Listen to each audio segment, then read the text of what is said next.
많은 시행착오를 겪었고 또 임계치도 넘겨봤고 그 과정들을 통해서 얻었던 그런 흔적들 또 경험들 또 그것이 원숙함으로 표현할 수 있다면 이런 것들이 축적된 이 시간이 저는 더 오히려 소중하다고 생각을 합니다.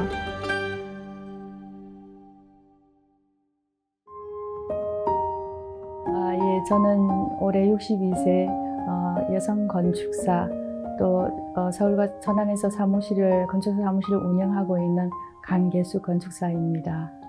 PDS 다이어리는 제가 2003년도부터 쓰기 시작을 했습니다.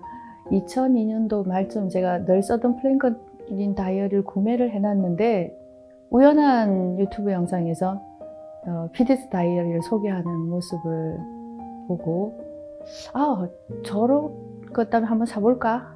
예, 그렇게 했고 한 일주일 정도 계속 시행착오를 하다가 쓰기 시작을 했는데 그동안 20여 년간 썼던 다이어리보다 아주 찐으로 잘 쓰고 있습니다. 사실은 하루 어쩌면 1년을 계획하고 먼 훗날 계획한다 하면서도 눈에 보이는 일상 때문에 무엇을 우선해야 될까를 놓쳐버리는 게 되게 많을 것 같아요.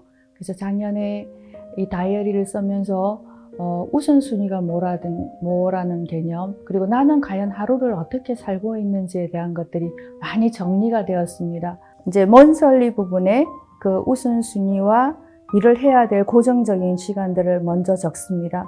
그리고 앞에 먼슬리 플랜에는 그 우선순위 3가지 꼭지를 적고 해야 될 항목을 넣어놓고 거기에서 이제 제가 테스트트랙에 해야 될 것들을 매일매일 체크를 하고 있습니다.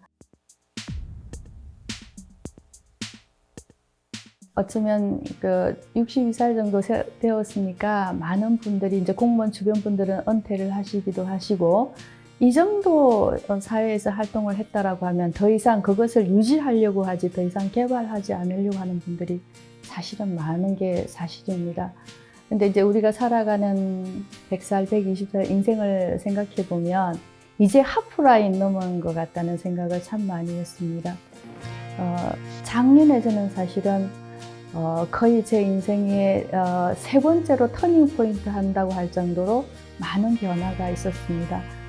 제 사고도 확장이 되고 생각하는 것, 또 미래를 꿈꾸는 것까지 엄청난 변화가 있었습니다. 그래서 나이가 들었으니 이제는 좀 더 원숙하고 또 사소한 것에 에너지를 안 뺏길 만큼 시간이 좀 많아졌다라고 생각을 합니다.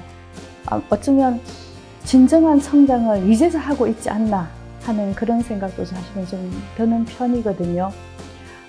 그래서 지금 저는 독서를 통해서 성장하고 있고요. 잠자는 것에 대한 중요성, 운동에 대한 중요성은 인생에서 크게 한 꼭지를 잡아도 부족함이 없는 그런 꼭지이더라고요.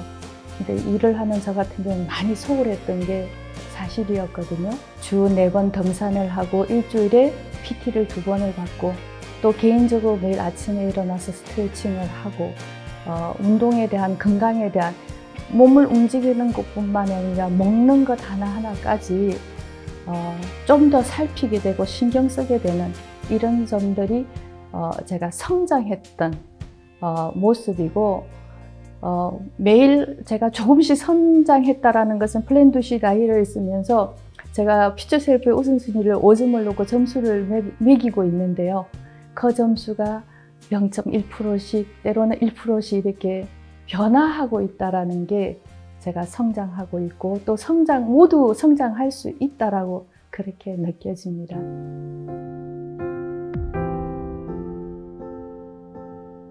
저는 부모님 태중에서 좀 빨리 출산한 그런 미숙아였었고 어렸을 때 어떤 대형 사고를 만나면서 체력적으로 굉장히 허약해서 밖에 나가서 뛰논다든지 그렇게 활발하지 못하는 그런 좀 많이 허약한 그런 어린 시절을 보냈습니다.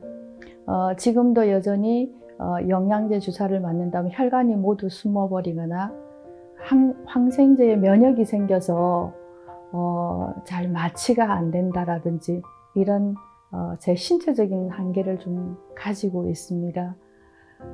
또 어찌보면 나이나 여성으로 보면 62세라고 하면 중년 이후에 접어들었다 하는 그런 모습의 한계도 있고요. 또 제가 갖고 있는 직업의 한계로 보면 경기 부분 건축계의 시장들은 많이 어렵습니다. 그리고 충남의 시장이 그렇게 크지 않기 때문에 그런 어떤 영역, 일의 한계의 부분도 가지고 있습니다. 작년에 PDS 다이어리를 쓰면서 막연했던 어떤 불안 또 어떤 그것에 대해서 두려움들을 정확하게 직시하지 못하고 있었습니다. 그런데 C 부분을 적고 do를 하다 보니 점차 저라는 사람을 알 수 있겠더라고요. 그 연약함은 제 어린 시절의 문제이지 지금의 저의 문제는 아니라는 생각이 들었습니다. 마취제가 잘 안 듣는다면 그 마취를 할 일을 줄이면 될 것이고 또 허약하고 연약한 부분들은 얼마든지 체력을 단련하고 또 먹는 것과 잠자는 모든 루틴을 바로잡으면 어제보다는 좀 더 건강할 수 있다라는 그런 생각을 가지게 되었고 또 그것을 실천해서 적어보니 그 결과가 플랜2C 다이어리에 여전히 꾸준히 나오는 점들을 통해서 이제는 더 이상 그것이 저의 한계가 아니고 오히려 그 연약함이 있었기 때문에 그것을 딛고 극복할 수 있어서 매일 챌린지하는 느낌으로 저희 건강을 위해서 하고 있습니다.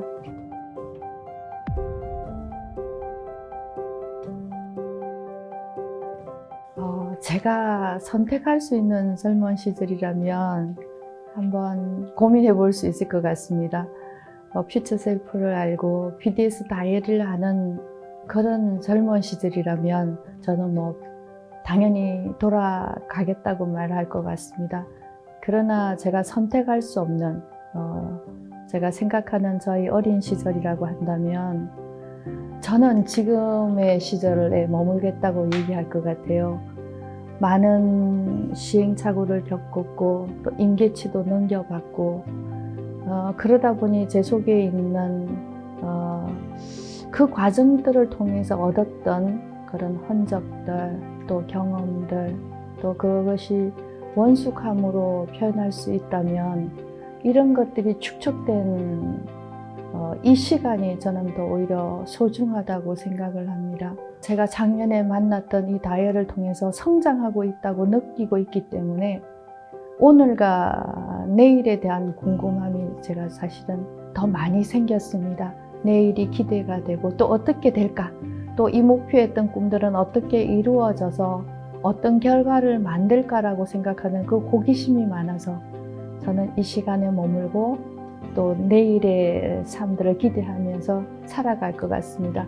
하나하나를 축적해가는 어떤 테두리와 같은 큰 나무가 그 한 겹 한 겹 나이테를 먹어가는 것처럼 그런 개념으로 생각을 하고 나니까 제가 얼마나 더 덤직하고 깊게 뿌리 내리고 또 큰 나무를 드리워져서 주변에게 영향력을 끼칠 수 있는 그런 나이테와 같다라고 숫자를 생각을 하니까 나이를 먹어감에 대한 소중함 또 나이를 먹어감에 대한 부담감이 없어지는 부분이 참 좋습니다.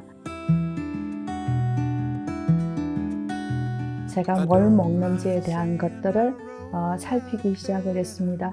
그래서 가능하면 자연적인 음식, 지나치게 가공하지 않는 음식들을 간단하게 샐러드를 해서 먹는다든지 그리고 많은 것들을 먹고 있는 것에 대한 죄스러움이 좀 들었습니다.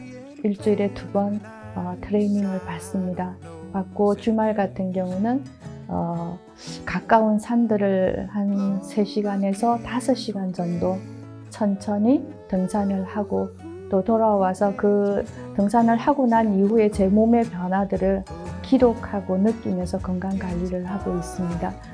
이렇게 시작한 시간들이 많지 않기 때문에 아마 올해 말쯤 내년에는 지금보다 더 훨씬 건강해진 모습을 제가 보여드릴 수 있을 것 같아요. 건강에 대해서 궁금하신 분들은 저에게 카톡 보내주십시오. 제가 저희 노하우를 소개하겠습니다.